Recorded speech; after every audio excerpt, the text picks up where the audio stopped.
Chopper, I'll start with you. You are outside Westminster there. You've got your finger on the pulse and your ear to the ground. What's going on? Well, look at my phone here, Patrick, and so far nothing. The deadline has passed. We're waiting to see whether the Cabinet Office has agreed to pass across these WhatsApp messages. Don't forget the pressure is now on Rishi Sunak and the Cabinet Office because Boris Johnson said he's no problem with handing over his WhatsApp messages unedited. Off they go to the inquiry. And the question is now, what happens next? Well, I'm looking at my phone here.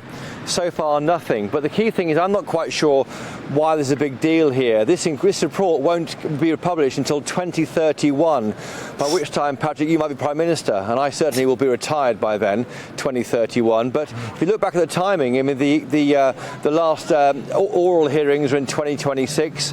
The Chilcot inquiry finished into Iraq War in 2011. That took 5 years to report. 5 years from 2026 is 2031. So really, I don't know what the political risk is here. Maybe it's civil servants and others concerned about setting a precedent for future inquiries. But otherwise, nothing's happened yet. And the mood music we're getting is the government will not want to abide by this idea of handing over all of these WhatsApp messages. The answer probably should be stop communicating by WhatsApp and just do it normally. And that might make it easier for them to agree to support these inquiries. OK, and Nigel, is this just bad politics? I mean, should they not hand all of this over? Can they trust that all of this will be kept confidential until the point, of course, years down the line where it isn't? And in the meantime, we hear talk of corruption now, or who's hiding what, and it allows people like me to float suggestions that it's actually Rishi Sunak who's got something to hide and not Boris Johnson. Yes, I think that it's perfectly fair, Patrick, that it does feel like there's something of a cover-up going on. What the issue here is, it's over really WhatsApp messages and government by WhatsApp, which is what will be on trial if it ever gets to court. So what Heather Hallett, the chair of the inquiry, is relying on is Section 21 of the 2005 Inquiries Act. And this says that she must have all material that she asked for. Now, of course, when that act was passed, none of us were using WhatsApp. Now we use them all the time, including government ministers. And because we do that we tend to put stuff on WhatsApp that we wouldn't put into an email or an official document. And that's what the issue is here. It's the kind of private stuff that you will get in WhatsApp messages. But quite clearly, from Heather Hallett's point of view, these are relevant because some of the chats include conversations between the Westminster and Scottish governments. And we know that they weren't really singing from the same hymn book during the whole COVID crisis. OK, Christopher, just allow us to speculate here slightly. What kind of thing do you think might be the issue in terms of not wanting to be put out there? Well, if you look at the kind of disclosures in the Telegraph's WhatsApp files, the lockdown files, as they called them at the Telegraph, there's a lots of kind of freewheeling chat about this and that, and some ministers saying, ignore this meeting, let's talk off beam, let's try and scare the pants off people for various adverts during the COVID pandemic campaign by the government.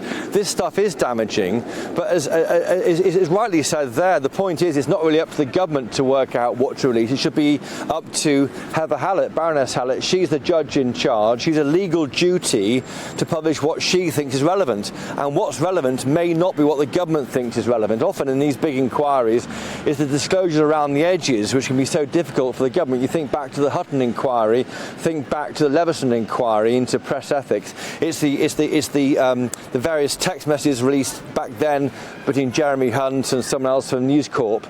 But it became so embarrassing for the government. So they're worried about that. But frankly, that horse has bolted. As Nigel says, if you're going to communicate on WhatsApp, then you should live or die by that sword. I am looking, by the way, at my WhatsApp to find out what the answer is. So we're all guilty of that, aren't we?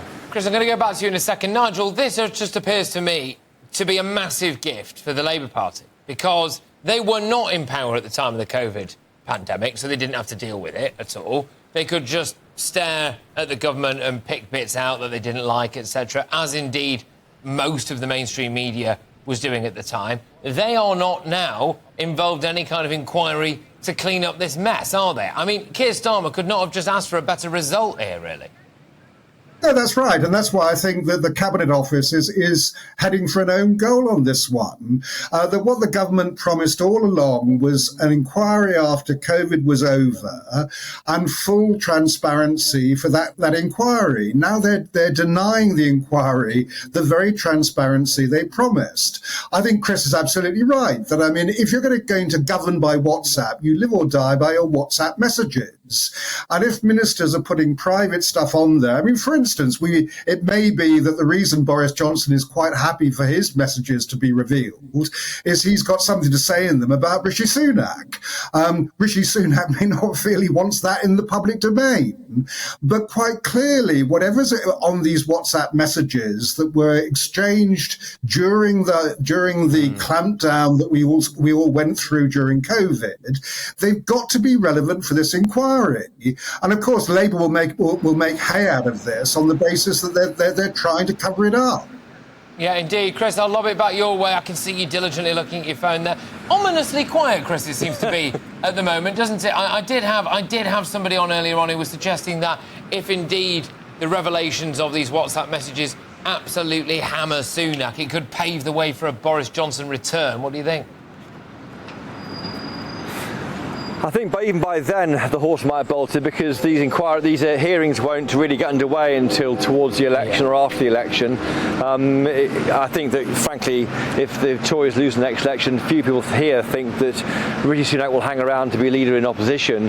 And that, anyway, I think events may overtake it, and we're going to see Boris Johnson come back if he wants to, or someone else might step in. But I think that the political damage from this inquiry, for me, is not really pre-election. It's somewhere in the future. For me, this is about the civil service concerned about setting a precedent for future inquiries, and that's the problem. And Chris, who is involved in these messages? So we've got Boris Johnson, we've got Rishi Sunak, there's been Dominic Cummings, there's a few other people. Just give us some of the names of the people who could be, well, sweating a bit right now. Well, it's people around at the time, isn't it? So, as you say, Rishi Sunak, it's Sajid Javid, although I think he was around and then he left, didn't he, just before pushing out Boris Johnson. Others like Nadine Dorries, there's other senior players like Penny Mordaunt and others. They'd all be worried. I mean, to a lesser or more extent. But you think back, not all of these ministers came out badly from them. We had, of course, other ministers, junior ministers in the Department of Health, concerned about the impact of the rule of six on a family of six. Would that mean they can't see anybody? Were there other concerns there about similar issues with a couple who've been married for 50 years? Is it fair for them not to be together? So I think it can also save reputations as much as bury them. The problem is, once you give all this tranche of information over, I mean, the government says they've given 52,000 documents, but once these emails go over, I mean, in one cabinet minister's phone, that's Matt Hancock, 100,000 messages. Times that by 10 ministers, that's 1 million. Once those go over, you have no control over how that information is dealt with, and when they all disclose, as they will be, you don't know where that's going to play. And the problem is, what I think is happening is the Cabinet Office behind me, Parliament MPs are trying to have a control over a judicial inquiry. The point about giving it to a judge is it moves it away from the executive, away from Parliament. It's not their business anymore. You've got to let go and just let her do her job, for better, for worse. And that is the problem at the heart of this, is the politicians, the officials, civil servants don't want to give that control to someone they can't control. Well, exactly. And Nigel, who can blame them? Because we've had some members of the civil service launch some campaign against Dominic Raab, who managed to lose his job despite never shouting or swearing at anyone and having to put up with a bloke who nearly made Gibraltar Spanish again. We've had briefings against Suella Braverman. We've had issues when it came to Boris Johnson. We've had revelations that somebody involved in this latest round of an inquiry is indeed related to Harriet Harman, for goodness sake, and helped to hand over some information to the police. Well, why on earth should the government be wanting to hand anything over? They should just say, no, this is our business, move on. Well, it's not the government's business entirely. It's all our business. Everybody in this country was affected by COVID. And what we want to know is what is going to be done to actually stop this happening again. Now, obviously, what Heather Hallett has got to go through is what mistakes were made, what lessons can be learned from what happened. and prepare us for another pandemic, which may be around the corner for all we know. So I think this inquiry is crucial. And the point at the moment is she wants to start public hearings within the next 2 weeks. And the government are clearly trying to prevent her from doing that. Now, the public will actually make their own judgments, but certainly it feels like a cover-up. And I'm sure civil servants that you mentioned there are involved in this too, that they will be mentioned on these WhatsApp messages, they'll be mentioned in emails. They may not be happy with their own mistakes being revealed, but it feels like the cover-up is because people recognise mistakes were made. But you know what happens in situations like this? Speculation. People like us, me specifically, wallow around in speculation. And, you know, this could be anything, couldn't it? It could be anything to do with, well, what did people think about vaccine safety before they were telling us all to get jabbed up to the eyeballs? It could be, well, we knew we were going to bankrupt the country, but we decided that we were going to have lockdown anyway. It could be that, oh, actually, goodness gracious me, we decided to slip a few million quid to someone who was one of our mates in order to get masks rolled out, or whatever it could be. But it just gives that relentless impression that somebody is hiding something, doesn't it? And I suspect it might be either, well, maybe a combination of all of those things, but we'll have to wait and see.